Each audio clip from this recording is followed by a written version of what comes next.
A paz do Senhor, meu querido, minha querida, tudo bem com vocês? Que bom que vocês estão bem e nós também, né? Isso demonstra o cuidado de Deus para com as nossas vidas. Estamos aqui para dar prosseguimento ao nosso estudo Panorama Bíblico e hoje a nossa aula 48, na parte A. Nós estaremos falando sobre o tema Jesus Cristo é homem perfeito. Amém? Mas antes de nós adentrarmos a nossa aula, eu gostaria de te pedir algo. Que você se inscrevesse no nosso canal, ativasse o sininho e desse aquele joinha, para que junto, nós possamos fazer o evangelismo aqui na internet. Por quê? O YouTube vai reconhecer dessa forma o nosso canal, o nosso material como relevante e vai com certeza nos dar mais atenção e nós podemos alcançar almas, vidas, em nome de Jesus com esse material. Amém, querido? Obrigado.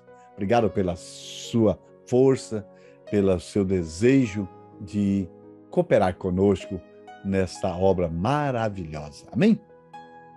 Bem, abre sua Bíblia aí no capítulo 13 do livro da carta aos Hebreus, e vamos ler aqui o versículo 8 que diz: Jesus Cristo é o mesmo ontem e hoje e eternamente. Amém? Graças a Deus. Bem, meus queridos, da mesma forma que é necessário nós verificarmos a palavra de Deus, da mesma forma que é fundamental nós verificarmos na Bíblia Sagrada que Jesus Cristo é Deus e acreditarmos nesta verdade, também é fundamental, também é necessário que nós verificamos na palavra de Deus, na Bíblia Sagrada, a respeito da humanidade de Jesus Cristo e também acreditarmos nesta verdade.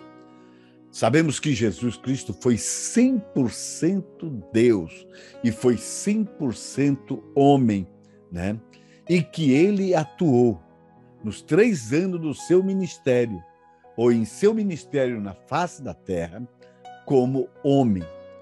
E sabemos que esse assunto, a respeito da humanidade de Jesus, ainda traz muita confusão no meio do povo de Deus. Imagina, se Jesus Cristo não fosse um homem completo, como é que Jesus poderia ter sido o primogênito? Tá? Sabe o que é o primogênito? O primeiro que morreu e ressuscitou.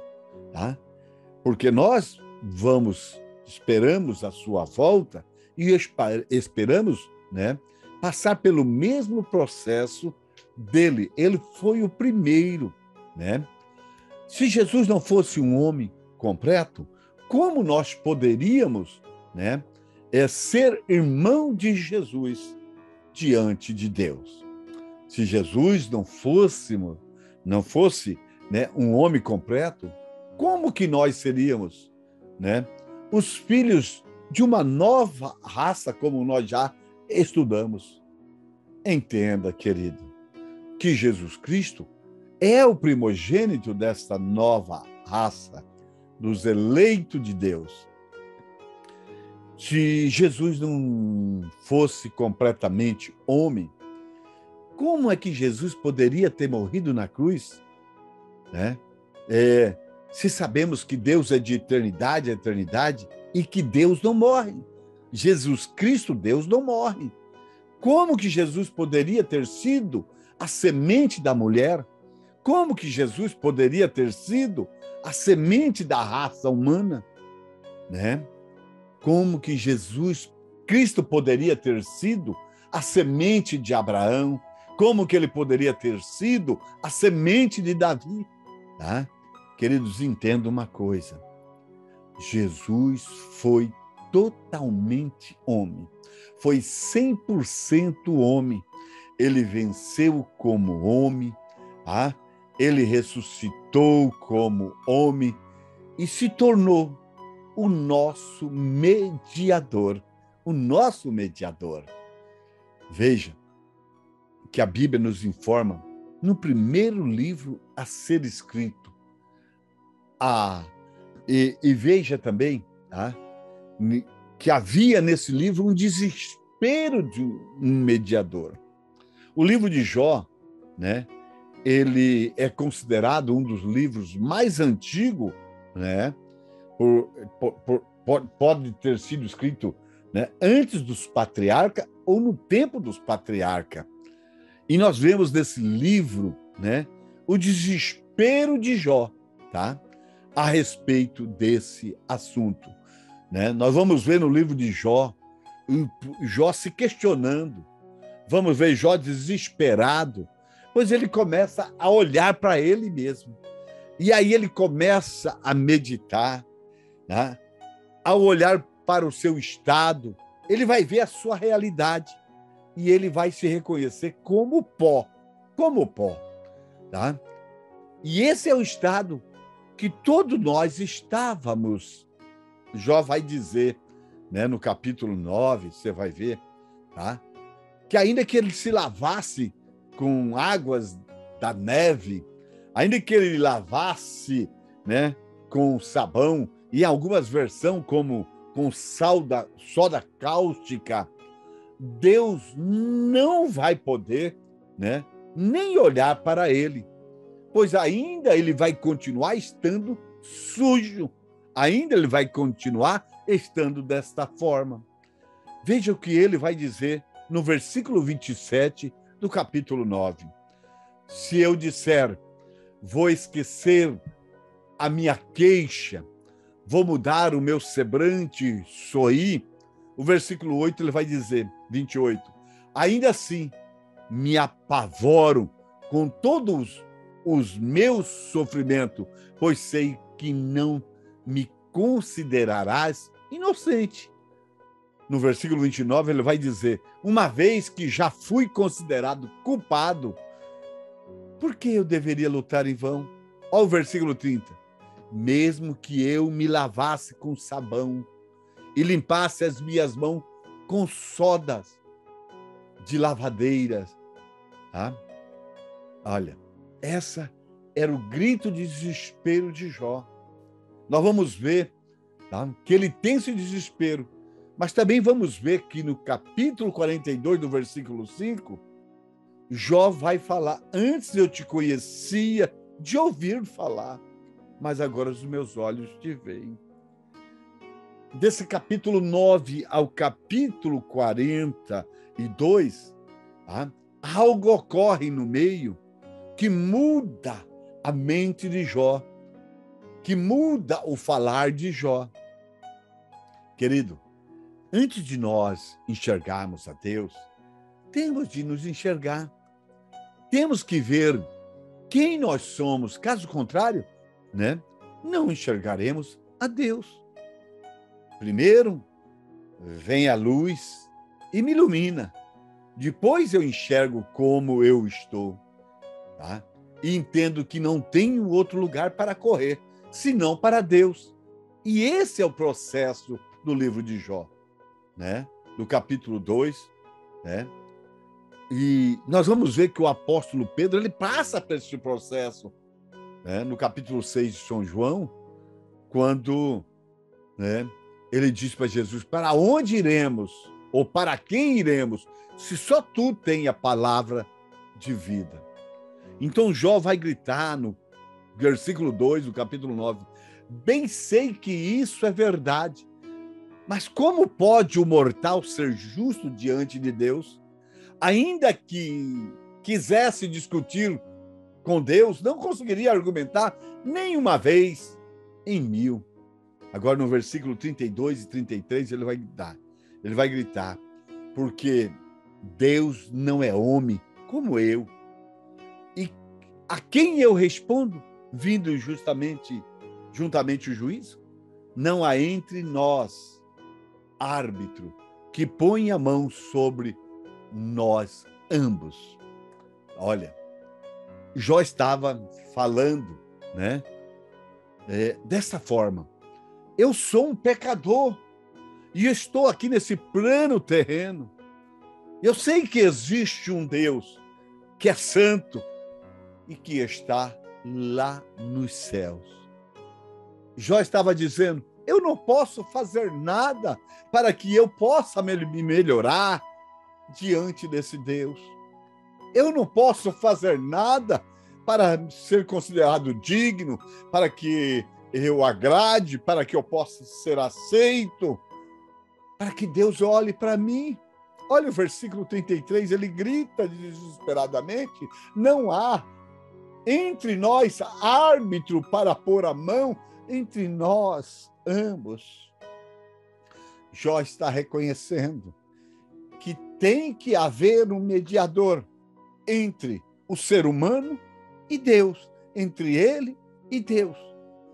Queridos, Jó entendeu que não existia ninguém entre o homem e Deus. E quando ele entende isso, ele fica desesperado. Ele fica desesperado. E aí nós vemos ele colocando para fora no capítulo 9 todo esse desespero. Mas como Deus, ele não deixa o seu servo confundido, tá? Deus vai trazer uma resposta ao coração de Jó. Deus vai trazer uma revelação ao coração de Jó. E Jó vai declarar, tá? Pois eu sei que o meu Redentor vive e que por fim se levantará sobre a terra. Ele está dizendo ali no capítulo 19, no versículo 25, Jó teve uma resposta de Deus, tá? É uma revelação que é necessário mediador entre Deus e homem. Ele tinha um questionamento, não há entre nós árbitro que põe a mão sobre nós ambos, mas Deus vai dizer para ele, há um Redentor, sim, e por fim ele vai se manifestar, ele vai se levantar sobre a terra. Aleluia. Querido, nós já estudamos, né, que para Deus e o diabo operar na terra, tem que ser por meio do ser humano. E Deus vai criar, né, um decreto, né? E esse decreto não é para proteger, né, Deus, não. Não, é para proteger o ser humano. No Salmo 116, no versículo 15, vai dizer, os céus dos céus são dos senhores, mas a terra deu-lo aos filhos do homem. Ou seja, deu ao homem para proteger o homem. E disse que para operar na terra, está dizendo, com esse decreto, só com o consentimento do ser humano. E Deus estava fazendo esse decreto para proteger o ser humano. E agora nós vemos que Jesus Cristo, né, numa revelação dos lábios de Paulo, vai dizer, mas esvaziou-se de si mesmo, vindo a ser servo. Servo aqui no sentido de doulos, que significa escravo, tornando-se semelhante, igual aos homens. Ou seja, Jesus, ele tinha um corpo semelhante ao corpo dos homens, um corpo de pecado. Por isso ele tem que ser esvaziado da sua glória, porque esse corpo não ia suportar a glória de Deus. Olha, e nós vamos ver o apóstolo Paulo, nós vamos ver o apóstolo João, falando que Jesus é o único mediador entre Deus e os homens, e que Jesus é o único advogado que o homem tem. Existe somente um mediador entre Deus e os homens. Filipe mesmo, argumentando com Jesus no capítulo 14, no versículo 6, vai escutar de Jesus, Filipe, olha, Eu sou o caminho, a verdade e a vida. Ninguém vai ao Pai se não for por mim. Ele está dizendo, eu, depois da ressurreição, serei o único mediador. Olha o que o apóstolo Paulo vai escrever, né? 1 Timóteo, capítulo 2, no versículo 5 e 6. Tá? Vai estar dizendo a Timóteo e para nós, e dizendo a nós, porque há um só Deus e um só mediador entre Deus e os homens, Jesus Cristo, homem. Vou repetir, Jesus Cristo, homem, o qual se deu a si mesmo em preço de redenção por todos, para servir de testemunho a seu tempo. Aleluia! Glorificado seja o nome do Senhor. Jesus Cristo se deu como homem para morrer na cruz do Calvário. Aleluia! Para ser nosso mediador, Jesus Cristo, homem. Presta atenção, querido. Se alguém pecar, nós temos um advogado para com o Pai. O apóstolo João vai estar escrevendo. Nós sabemos que o ideal de Deus é que nós não pecamos. Ele nos deixou a palavra para que nós lêssemos e não pecamos. Mas Deus, sabendo da nossa inconstância, ele vai dizer, meus filhinhos, estas coisas vos escrevo para que não pequeis. Esse é o ideal de Deus. E se alguém pecar, temos um advogado para com o Pai, Jesus Cristo, o justo. Aleluia! Querido, o corpo de Jesus Cristo era tão real como o nosso, com a exceção do pecado.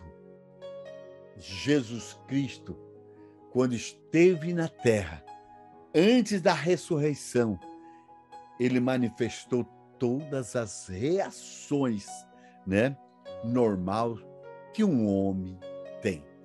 Querido, você pode olhar aqui no livro de Hebreus, capítulo 4, no versículo 15, olha que coisa linda, porque nós não temos um sumo sacerdote que não possa compadecer das nossas fraquezas, porém um que, como nós, em tudo foi tentado, mas sem pecado. Ele conhece as nossas fraquezas. Ele foi tentado nas mesmas fraquezas que nós somos tentados. Mas a Bíblia diz que ele não pecou. Glória a Deus, aleluia. Querido, olha, Jesus tinha as mesmas necessidades que eu e você. Olha, no livro de João, capítulo 4, naquela passagem da mulher samaritana, Jesus, daquele deserto, naquele clima semiárido, melhor dizendo, na cidade de Sicar, ele chega ao meio-dia, se assenta na borda daquele poço. Ele sabia que ia chegar alguém, que era menosprezado pela sociedade e que tinha uma corda e um balde, que iria buscar água. Era uma mulher samaritana. E ele vai dizer para ela, para usar a sua necessidade real para hidratar o seu corpo, para iniciar, um discurso e também saciar o seu corpo. Ele pede para ela, dá-me de beber. Por que ele pede? Porque ele tinha dois propósitos, hidratar o seu corpo, que como homem era necessário, porque ele tinha sede, e também iniciar um diálogo com essa mulher.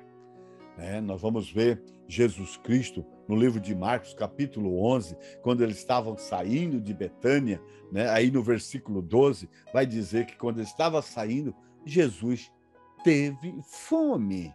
Ele se alimentava. Ele, muitas das vezes, era classificado pelos religiosos como glutão e bebedor. Por quê? Porque ele estava comendo entre os pecadores, comendo no meio dos publicanos. Jesus comia, Jesus tinha fome.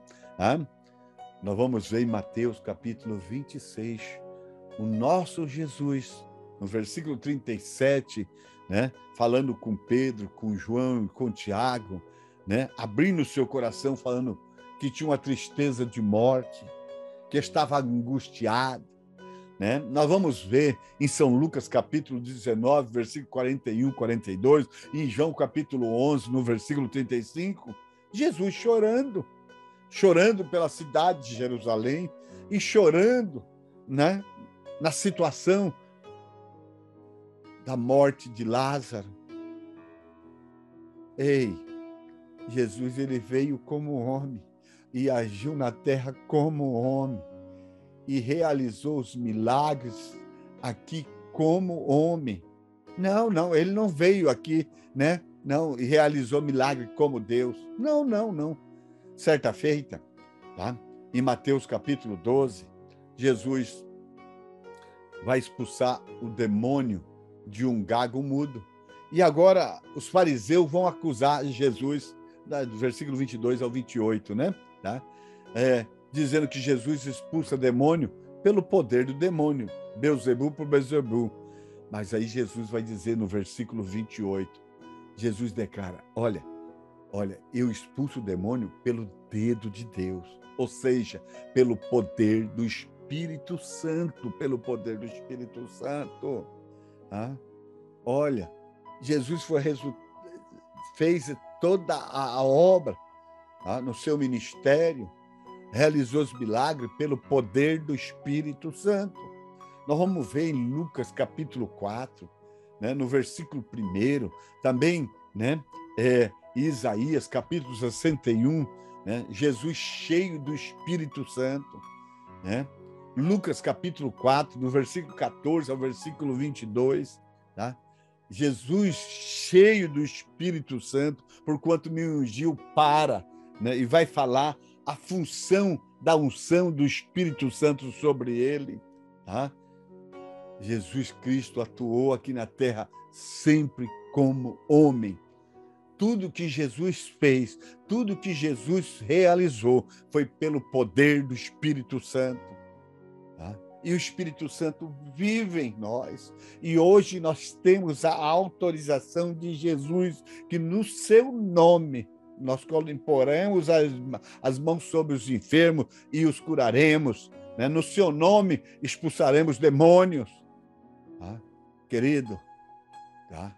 Através do Espírito Santo, do poder do Espírito Santo, né? E do nome de Jesus, qualquer um dos dois, nós podemos também realizar milagre, porque o Espírito Santo está em nós, a palavra está em nós, nós podemos realizar milagres, maravilhas, sinais e prodígios.